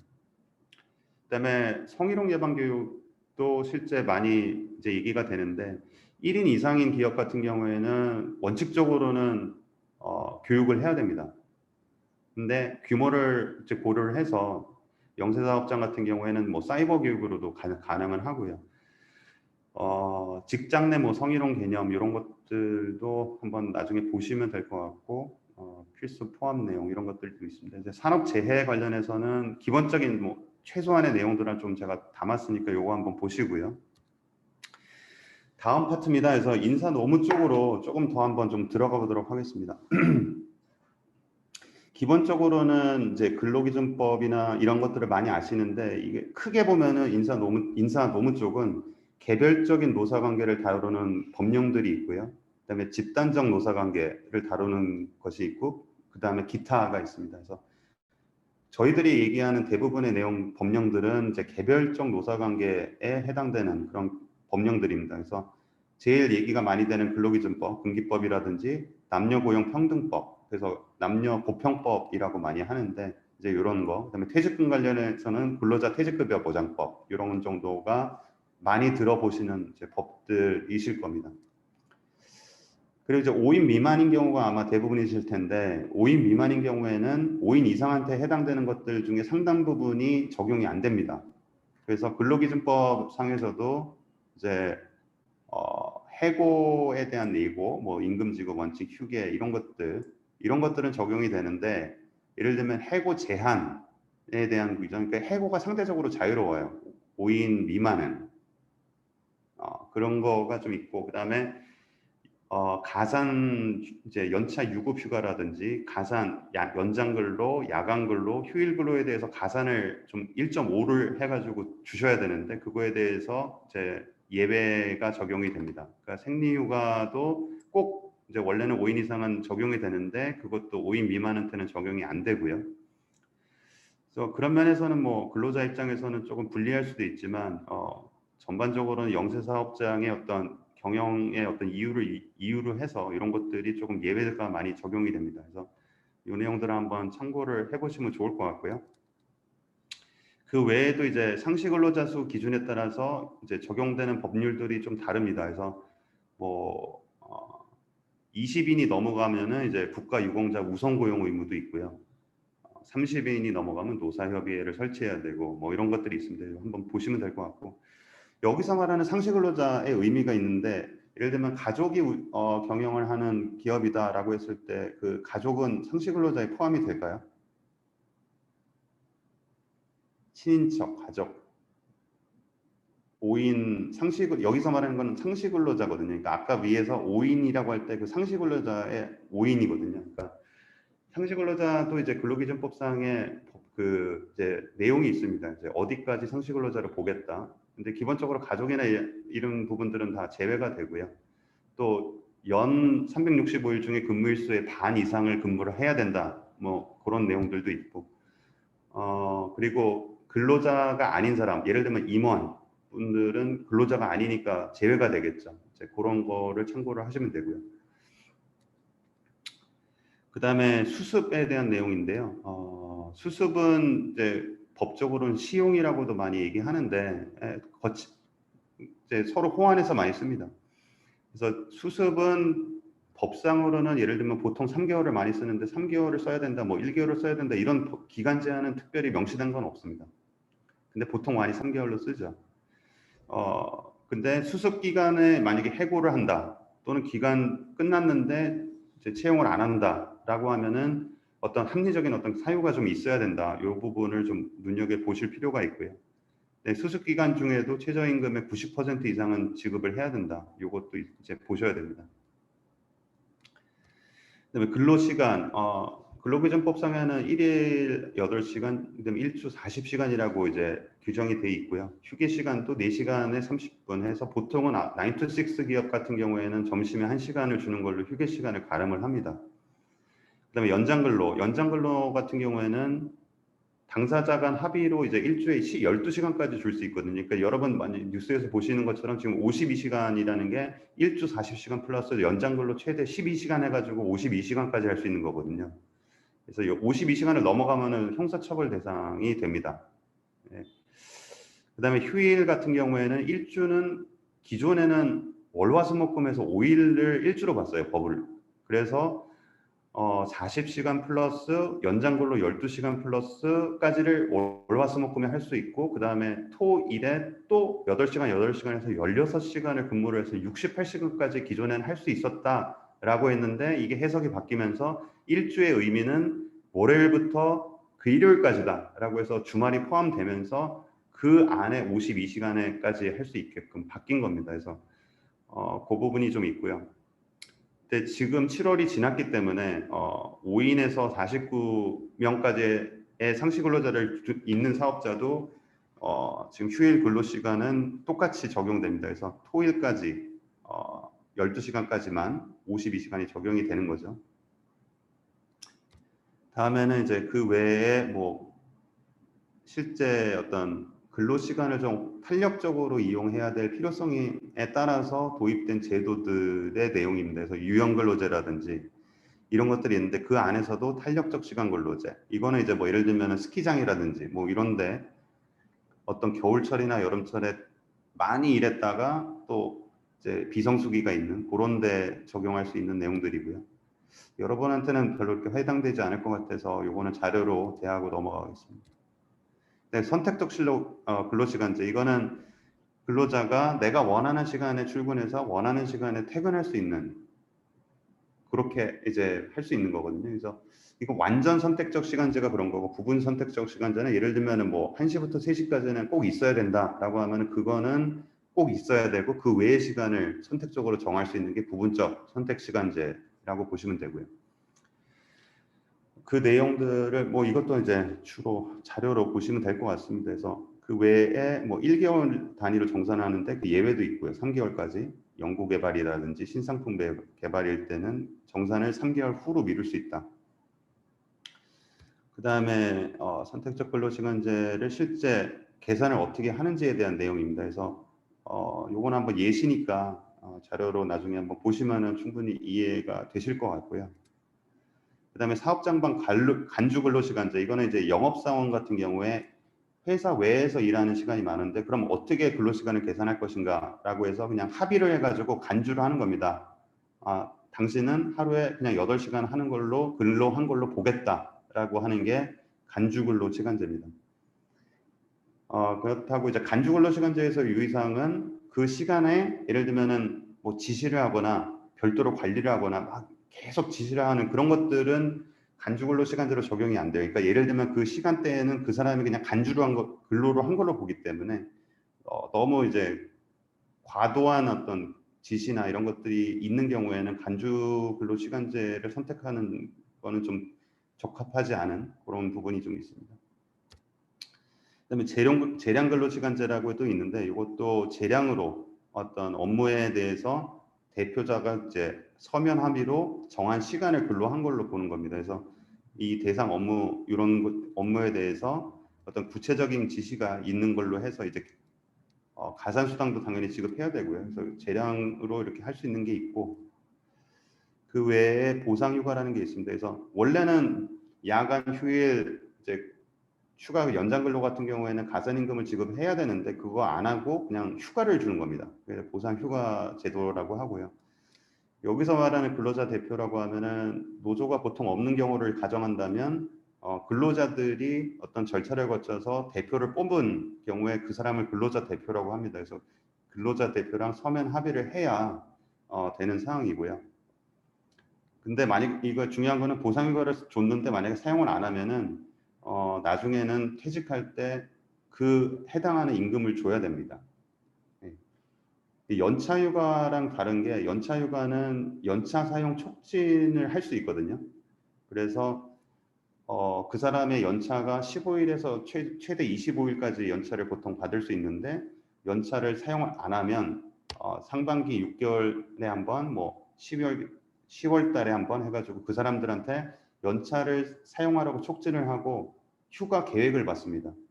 근데 만약에 안 받으면 회신을 안 하면은 휴가를 정해서 이때 가라고 회신을 해야 됩니다. 이런 걸 다 서면으로 진행을 해야 나중에 문제가 없고요.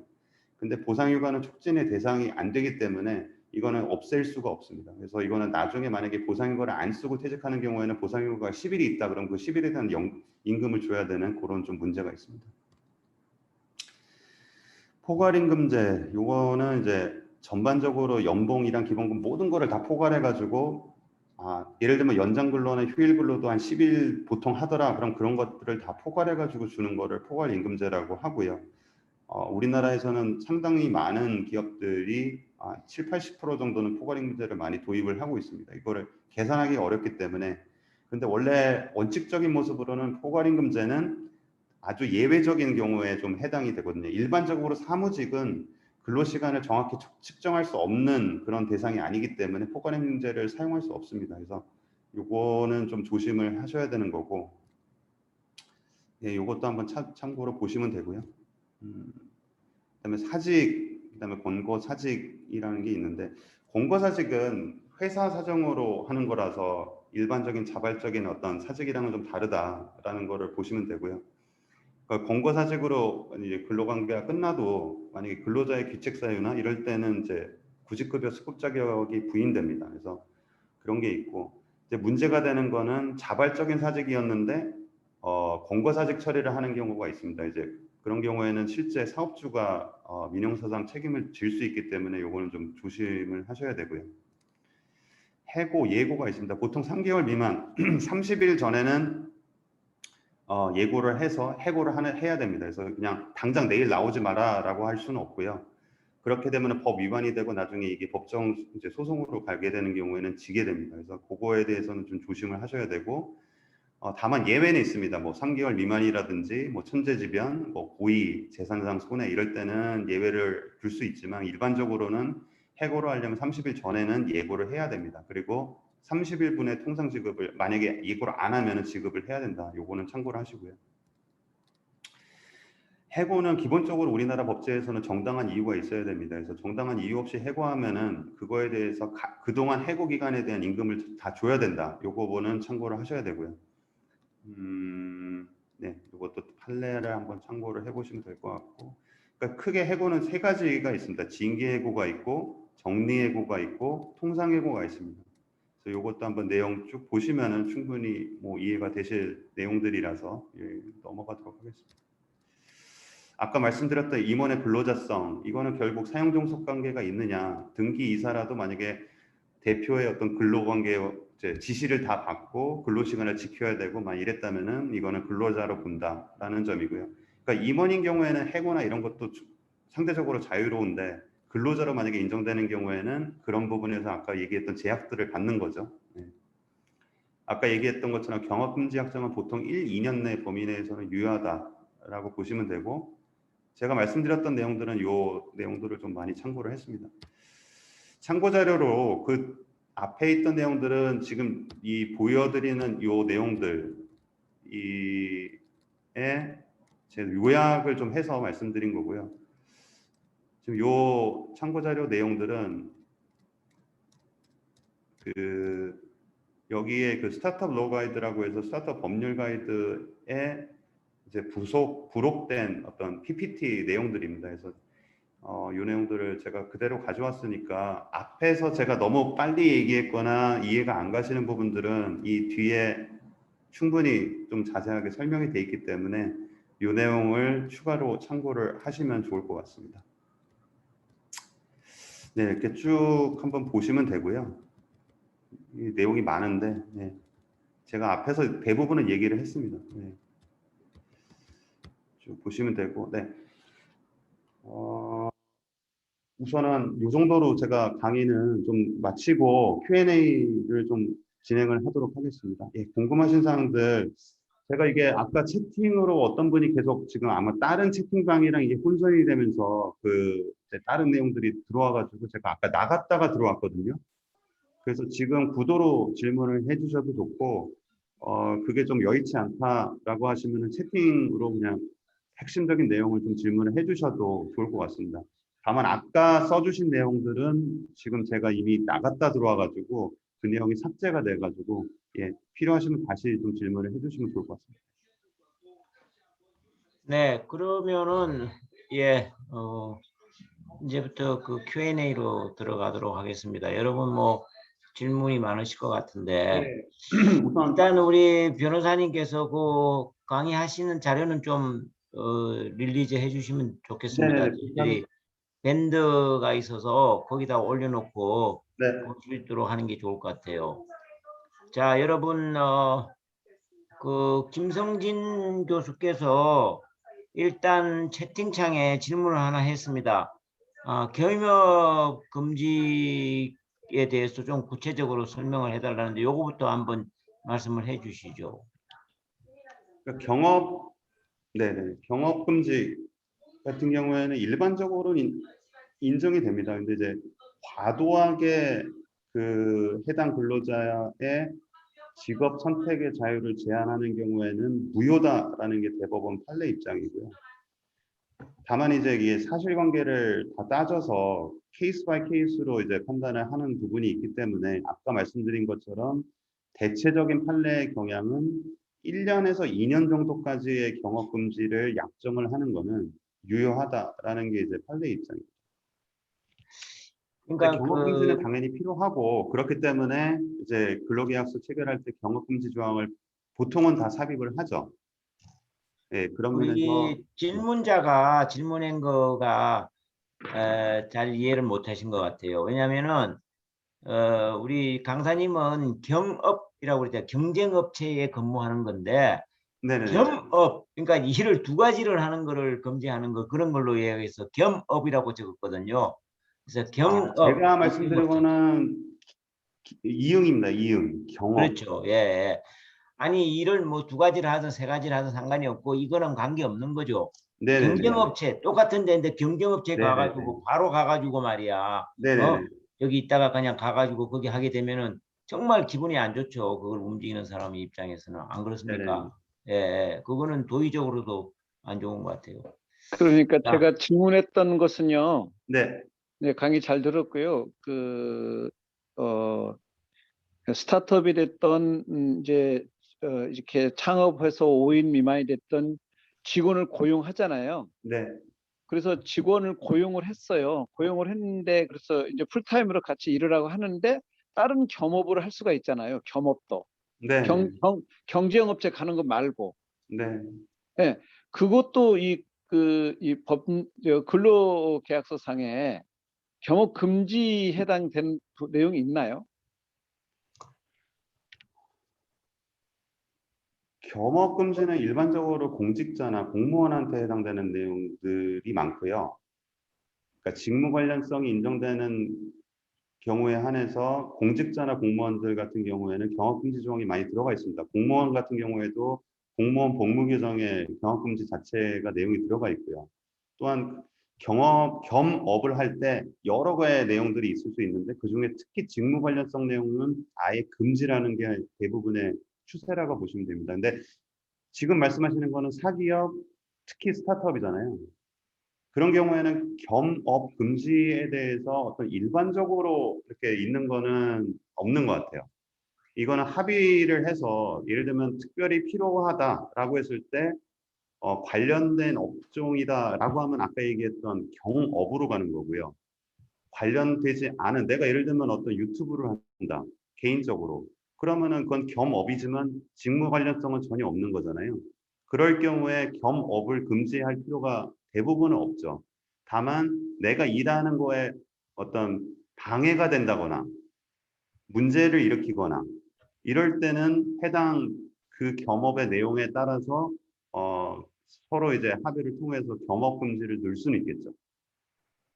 이런 거라고 하면 안 되겠습니까? 예를 들어서 8시간을 근무하는 사람은 계약을 어떻게 하냐에 따라서 달라질 수 있고 우리가 파트타임 잡이라는 게 있잖아요. 파트타임 잡. 아니 4시간밖에 안 하는데 겸업하면 안 된다 이러면은 그럼 나머지 4시간에서 내가 살아가야 되는데 그걸 못하게 한다는 게 말이 안 되지 않습니까? 그러니까 지금 맞습니다. 변호사님 말씀하신 게 전적으로 맞는 것 같습니다.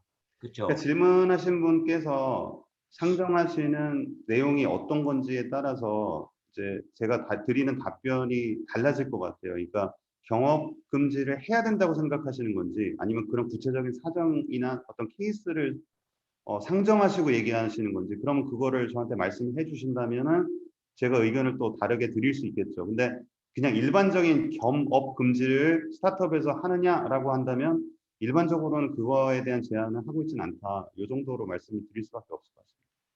네, 죄송합니다. 예. 방금 전화가 들어와가지고 제가 좀 설명을 드리면은 스타트업이 됐든 5인 미만의 기업이 됐든 간에 일단은 급여를 주고 풀타임으로 고용을 했잖아요. 네네. 네. 그래서 주말에 하는 것을 막을 수는 없잖아요. 주말에 하는 것을 막을 수는 네. 없는데 물론 이제 내 본업에 방해를 주는 것은 분명히 경업금지 문제가 있고 또 어떤 신의성실의 원칙이라고 하는 그런 부분도 적용이 될 수 있잖아요. 네네. 네. 근데 그래서 스타트업과 5인 미만과 그다음에 20인 또 대기업까지 근로기준법상에 일반적으로 적용되는 부분은 요게 좀 이것도 좀 변화가 있는 것 같아서 어떻게 최근에 변호사님께서 이제 노무 관련 이것도 이제 하고 계셔서 제가 문의를 드리는 거예요.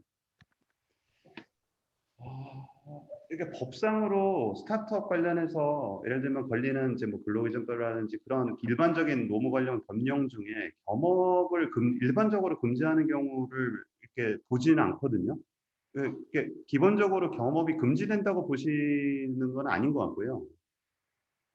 근데 말씀하신 대로 어떤 그런 문제가 있거나 그럴 때 상호 간의 어떤 내용에 대한 합의가 있어야겠죠.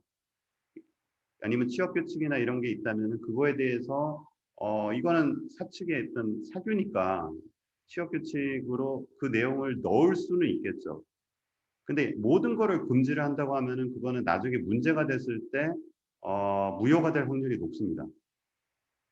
그러면 취업규칙상에 겸업이 금지되어 있는 내용이 있다면 그건 취업규칙에 적용을 받아서 회사 내에서 제재를 할 수가 있다는 얘기죠. 그렇죠. 네네. 아, 네.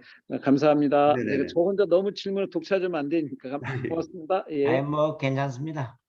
자, 또 질문이 채팅에 있는데 북한의 사업을 시작하는 단계라면 북한의 지식재산권을 등록하는 것이 불가한 현실인데 대안이 있겠습니까? 이렇게 물어보네요. 음, 지금 북한의 지식재산권이 남한에서 등록하는 건 문제가 없는데 나중에 이걸 북한에서 써먹으려고 그러면은 북한에다가 지식재산권을 등록해야 되지 않겠느냐. 뭐 이런 예를 성격의 들면 상정하시는 지재권이 어떤 거이신가요? 지금 저기 질문 쓴 사람이 말씀하셔야 될 것 같은데 이건재님 상표요. 상표 등 어,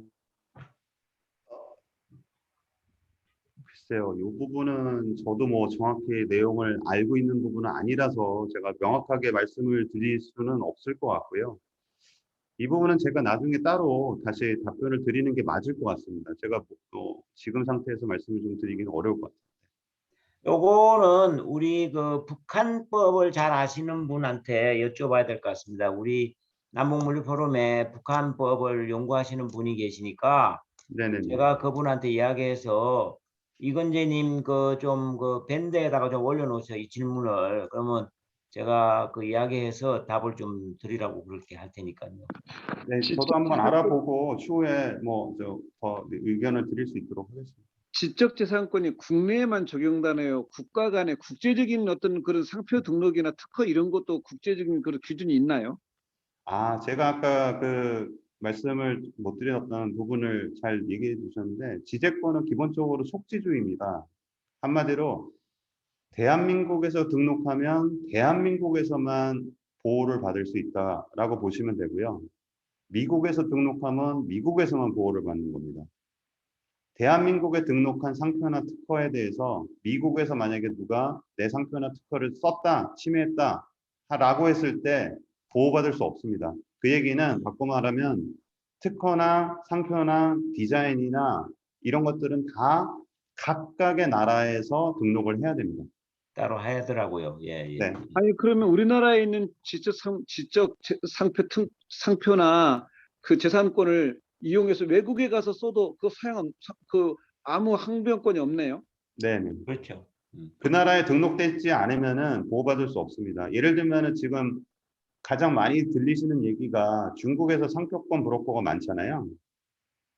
그러니까 한류 때문에 한류에서 뭐 어떤 화장품의 무슨 뭐 이니스프리다라고 했을 때 인기가 있으면은 아예 처음에 인기 있을 것 같다 그러면 상표 브로커들이 그런 거를 전문으로 합니다. 그래서 한국에서 괜찮다 싶은 상표를 중국의 상표청에 다 등록을 하는 거예요. 상표를 선점한다고 하거든요. 근데 그 업체가 예를 들면 아모레퍼시픽이 뭐 이니스프리다라고 했을 때 아모레퍼시픽이 중국에 진출해서 이니스프리라는 상표를 쓰려고 한다라고 하면은 이미 등록돼 있는 거예요. 그럼 그거 못 써요. 그렇기 때문에 상표는 내가 진출하려고 하는 나라에 최대한 빠른 시일 내에 등록을 하는 게 필요합니다. 네, 감사합니다. 네네.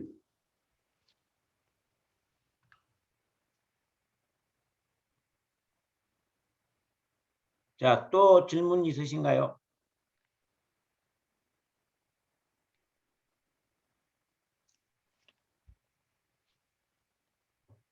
채팅창에 또 하나 왔네.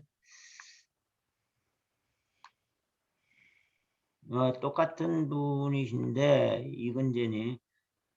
네, 이 부분은 저도 봤습니다. 국제 출원이라는 절차로 국제적인 지재권 인정을 받으면 된다고 하는데 이 말이 무슨 말인가요? 아, 국제 출원은 기본적으로 아까 말했던 이제 그 지재권의 속지주의를 넘어서는 제도는 아니고요. 예를 들면은 한국에서 특허를 받고 그거에 절차를 최대한 간소하게 해서 다른 나라, 예를 들면 내가 미국이나 중국, 영국을 가겠다라고 했을 때 해당 나라에 출원을 하는 거를 좀 용이하게 하는 제도를 국제 출원이라고 합니다. 근데 기본적으로 그 나라 해당 특허청이나 상표청에 등록할 때 필요한 돈이나 이런 것들을 다 따로 내야 돼요. 아, 예. 네네. 그렇지만 북한은 그거를 인정하지 않기 때문에 직접 출연해야 한다. 이렇게 이야기를 하네요. 네네. 예. 그러나 이제 이거는 좀 추가로 한국의 말씀드릴 수 특허 등록은 북한에서 한국 특허를 등록하는 거는 북한이 허가를 하지 않는다. 네네. 아, 그래요? 여기 잘 아시네요. 그러면은 네. 우리 저 변호사한테 물어볼 필요가 없네. 자, 예. 그럼에도 불구하고 한번 이야기를 해볼게요. 자, 또 다른 분들 뭐 저기 김인숙 교수님이 채팅창에 올라온 질문이 있습니다. 누구? 김인숙 교수님이요. 김희수 교수님 어디에다가 하셨어요? 좀 위로 올라 보십시오. 많이. 김희수 교수님 지금 계신데 채팅창에 그냥 말하세요. 네. 요즘 내용이 너무 어려워가지고 그런데 요즘에 이제 학회에도 사업자 등록증을 하고 또 그걸 통하여서 여러 뭐 단체에서의 펀딩을 많이 받고 또 사업을 하게 되어지는데 그 사업자 등록하는데 어떤 비용이랄지 또 뭐 관련돼서 뭐 세금이랄지 뭐 이런 것들 내야 되는지 좀 궁금합니다. 네네. 그거 우리 사단법인 남북물류 포럼에 물어보시면 될 것 같은데. 아니 우선 변호사님 오늘은 제가 말씀하세요. 아, 우리가 다 해봤거든. 예. 제가 이 부분은 좀 더 봐야 될 것 같아요. 제가 뭐 이제 세금 쪽을 전공을 하는 건 아닌데 사업자 등록에 대해서는 개인 사업자 같은 경우에는 뭐 예를 들면 소득이 1,200만 원이 넘으면은 10%를 세율을 적용받는 걸로 알고 있고요. 법인 사업자는 뭐 2억이 넘으면 뭐 10%뭐 이 정도까지는 제가 아는데 그 외의 내용들은 제가 좀 더 스터디를 해야 돼서 그 정도까지만 말씀을 드리겠습니다. 저희들이 그 단체로서 등록을 하니까 법인 등록이라는 걸 하게 되더라고요. 법인 네네. 등록. 그러면서 이제 그 사업을 하게 될 경우에는 등록을 따로 해야 돼요. 사업자 등록이라는 게 따로 나옵니다. 그러니까 지금 학회에서 그런 걸 하려면은 학회 법인단체 등록이 있어야 되고, 그 다음에 사업을 하려면 그 사업을 가지고 다시 등록을 해. 이 사업이라는 것이 영리적인 행위가 될 수 있지 않습니까? 네네. 그러면은 반드시 따로 하게끔 돼 있단 말이에요. 네. 근데 사업을 등록하는 데 있어서 돈 드는 건 없는 것 같아요, 별로. 네네. 그거를 내달라고 하면은 수수료가 있긴 있어요. 거기에 무슨 무슨 뭘 삽니다. 그 뭐 우표 같은 걸 사든지 뭐 아니 그 뭐 뭡니까 그 채권 지금 뭐 사는 거 있잖아요. 네. 수입증기. 인지세 인지를 사야 돼요. 인지를. 그럼 얼마 되지도 않아요. 그게. 그런데 이제 이거가 한번 하려고 그러면은 굉장히 복잡하고 뭐 법인 뭐 그걸 갖춰야 되고 어쩌고 그래서 이제 보통 다른 사람한테 넘겨야 되거든요. 이걸 전문을 하는 법무사라든지 이런 사람들은. 그러면 이제 거기에 대한 인건비나 수수료 이런 걸 줘야죠. 그 이후에 사업을 해서 세금을 이제 이익되는 부분이라든지 이런 부분에 대해서는 세금을 내야 됩니다. 그게. 예. 그 정도면은 궁금한 사항 푸는 것 같은데요. 사업자 등록이라는 것 자체가 이제 부가가치세 납세 의무자로 국세청에 신고하는 거라고 보시면 돼요. 맞아요. 네, 그렇습니다. 예. 그러니까 이제 사업을 영위함으로써 영리를 추구하게 되는 경우에 돈을 벌잖아요. 그럼 그 네, 돈에 대해서 그렇죠. 세금을 내야 되잖아요. 네네. 그거를 파악하기 위해서 하는 기본적인 절차가 사업자 등록이다라고 보시면 될 것 같아요. 그렇죠. 그리고 세무처하고 당연히 연결이 되고요. 네네. 네. 네, 오늘 또 다른 질문이 없으신가요? 제 질문이 있습니다. 다른 분들 네, 질문 하세요. 안 하니까 제가 질문을 하겠습니다. 네. 채팅창에 이미 올렸던 질문인데요. 네네. 창업이나 스타트업 할 때 사실 이렇게 법률적인 것까지 미리 알고 공부하고 할 여유도 없거니와 알기가 쉽지 않거든요. 네네. 그런데 이제 교수님께서 초반에 말씀하시고 강의하실 때 제가 이제 채팅에 올렸던 내용인데 어느 시점에 이제 변호사도 찾아가고 변호사도 아주 전문성도 다양하고 많은 변호사들 계시고 어디를 어떻게 찾아가야 될지 그리고 창업 스타트업 할 때 어느 정도의 어느 법률 지식으로 어떻게 공부를 해야 되는 건지 그걸 좀 알려주십시오. 네, 우선 제가 아는 범위 내에서 말씀드리면 최근에는 스타트업 전문 로펌, 소위 스타트업을 전문적으로 이제 컨설팅하는 로펌, 부티크 로펌, 이제 부티크는 이제 작은 규모의 로펌을 얘기하는데 그런 이제 펌이 많이 생겼거든요. 제가 참고했던 자료에 나와 있는 이제 뭐 예를 들면 뭐 법무부인 디라이트라든지 뭐 별이라든지 이런 스타트업을 소위 말해서 전문적으로 한다라는 좀 사무소들이 있어요.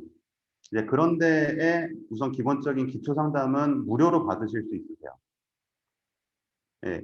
다만 이제 아시는 것처럼 뭐 이제 우리가 아는 뭐 김앤장이라든지 율촌, 세종, 태평양, 광장 이런 데는 이제 빅5 로펌이라고 해서 크죠. 그런데도 물론 스타트업을 전담으로 하는 로펌 변호사들이 있습니다. 근데 그런 데는 기본적으로 충분히 다른 아까 얘기했던 스타트업 로펌들이 다룰 수 있는 내용들에 대해서 상당히 높은 어떤 이제 수임료나 이래 자문료를 받아야 되는 그런 구조라서 그런 데를 굳이 지금 필요하신 내용들을 파악하시는데 큰 로펌을 사용하실 필요는 저는 개인적으로 없다고 보고요. 스타트업 전문 로펌들한테 기본적인 내용들은 기초적으로 이제 무료 법률 상담 정도로 충분히 필요하신 지식을 획득할 수 있다라는 점을 말씀을 드립니다. 그리고 그 외에 어떤 전문 분야나 이런 것들이 또 있다라고 했을 때 그럼 어떻게 확인을 하냐? 요새는 대한변협에서 그 전문 예를 들면 형사든 민사든 무슨 강제집행이든 그런 부분 각 분야에 대해서 전문 변호사 자격증을 줘요. 그래서 해당 전문 변호사 자격 관련 그 교육들을 변호사들도 추가로 이수를 하면 자격증이 나옵니다. 그래서 지금 예를 들면은 뭐 어떤 형사 문제가 생겼다 또는 노무 관련 문제가 생겼다라고 했을 때 해당 변호사 중에서 그런 전문 자격증이 있는지를 한번 파악을 해보시는 것도 방법이에요. 그냥 일반적으로 모든 사건 종류를 케어하는 일반적인 제너럴 변호사도 있지만 그 외에 특화된 그런 분야별로 그런 자격증을 소지하고 일종의 홍보를 하는 변호사들도 있으세요. 그래서 그런 부분을 또 참고를 하시면 누구를 좀 선택을 할지에 대해서 하나의 기준이 되지 않을까라고 생각이 듭니다. 네, 감사합니다. 네.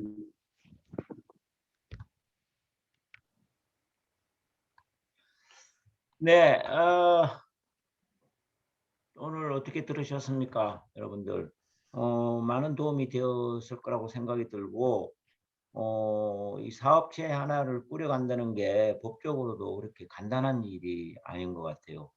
특히 저는 이제 오늘 근로자 근무하는 거와 관련해서 1인 기업이라고 할 수 있는데, 거기에 대해서 많은 페이버가 있다는 것을 옛날부터 알긴 알았어요.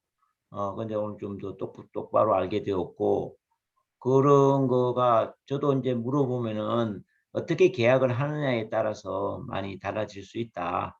그러나 건기법에서 꼭 해야 될 거는 반드시 지켜야 된다. 그렇게 이야기를 하더라고요. 예, 오늘 정말 좋은 강의 들었습니다, 여러분. 그렇죠? 또 질문이 없으신 걸 보니까 뭐 충분히 또 이해하시는 면도 있으신 것 같고, 그래서 변호사님 우리가 이게 이제 사회 봉사하는 단체지 않습니까? 네네네. 그렇죠? 오늘 강사님으로 초청을 했습니다마는 우리 사회를 위해서 봉사하신다는 그런 차원에서 또 궁금증이 있을 수도 있지 않습니까? 앞으로도 해보면은 네네네. 어떻게 해서든지 남북한의 관계가 좋아져서 북한에 진출해서 하는 것이 우리가 해야 될 일이지 않습니까? 젊은 사람들이 해야 될 일이고 앞으로 우리가 열어가야 될 길이란 말이죠. 그래서 그런 차원에서 봉사하는 그런 생각을 해주시고 밴드에 좀 들어오셔가지고 혹시 질문이 있으시면은 저희들이 뭐 매일 분들을 찾아볼 수는 없으실 거라고 생각해요. 그러나 질문을 저희들이 항상 주시하면서 우리 차성욱 선생님께 질문이 있으면 저희들이 알려드릴게요. 그러면은 들어오셔서 좀 대답도 좀 해주시면은 대단히 감사하겠습니다. 이렇게 하실 수 있죠? 무슨 말씀인지는 제가 잘 이해를 했고요. 네네. 저는 간단히 말씀을 좀 드리면 우선 첫 번째는 오늘 참가하신 분들이 아까 말씀 주신 거 보니까 대부분 이제 교수님이시거나 또 창업하시는 대표님이시거나 이렇게 어떻게 보면 저보다 더 많이 아시는 분들 대상으로 또 제가 이제 이런 자리에서 말씀을 드릴 수 있어서 우선 감사하다는 말씀을 드리고요. 두 번째는 제가 이제 양이 좀 많은 내용을 최대한 커버하려고 하다 보니까 최대한 좀 빠르게 지나간 부분도 있고 설명이 좀 미진한 부분도 분명히 있었을 겁니다. 그래서 관련해서는 그 뒤에 참고 자료로 붙였던 내용들이 충분히 해당 내용, 그 내용들은 된 이슈들을 좀 상세하게 설명을 하고 있으니까 그 부분들을 조금 더 보완해서 만약에 궁금하시면 참고를 하시면 될 것 같고요. 세 번째는 말씀하신 내용 관련해서 제가 밴드에 따로 이렇게 들어가는 것보다는 궁금하신 내용들이 있으시면 저한테 연락처를 제가 오늘 그 강의 자료를 제 PDF로 드릴 겁니다. 그래서 그 맨 뒤에 보면 제 이메일 주소가 있습니다. 그래서 그쪽으로 문의를 주시면 제가 답변을 좀 드릴 수 있도록 그렇게 진행을 하면 어떨까 싶고요. 네네. 좋습니다. 네네네. 그렇게 해서 연결해서 또 여쭤보고 싶은 거 있으면은 그렇게 해서 하는 방향으로 하고요. 네네네. 어쨌든 그 밴드는 이제 우리가 지식 정보 마당이라고 해놨거든요. 지식 나누고 정보를 나누어서 우리가 도움이 되도록 하자 그런 턴에서 하는 거니까요. 네네. 예, 무슨 뜻인지 잘 알고 그런 방향으로 하시는 걸로 네네네. 하시죠. 네네. 자, 여러분 오늘 잘 들으셨습니까? 앞으로는 좀 얼굴도 좀 보여주시면서 그렇게 좀 합시다. 얼굴을 안 보여주시니까 말이죠. 아주 궁금해요. 예. 다른 분들은 우리 강사님 얼굴 다 보여드리잖아요. 그러면은 좀 얼굴도 좀 보여주시고, 그 멋진 얼굴들을, 이 젊은 분들도 많이 계세요. 네네. 저는 이제 나이가 팍 들어가지고 좀 그런데, 그래 좀 보여주시면서 그렇게 좀 하면은 더 친근한 분위기도 되고 우리가 공동체라는 그런 의식도 가지게 되고 저는 그럴 것 같습니다. 제가 의무적으로 그렇게 하라는 말씀은 하지 않지만 되도록이면은 그렇게 해주시면 감사하겠습니다. 자, 오늘 우리 차성욱 선생님께 수고하셨다는 의미에서 좀 마이크 좀 해제하시고 우리 한번 큰 박수 한번 합시다. 자, 박수 시작. 감사합니다. 네, 고맙습니다. 감사합니다. 네. 자, 예, 좀 들어가시고요. 네네네. 자료는 우리가 받아서 밴드에다가 올려놓겠습니다.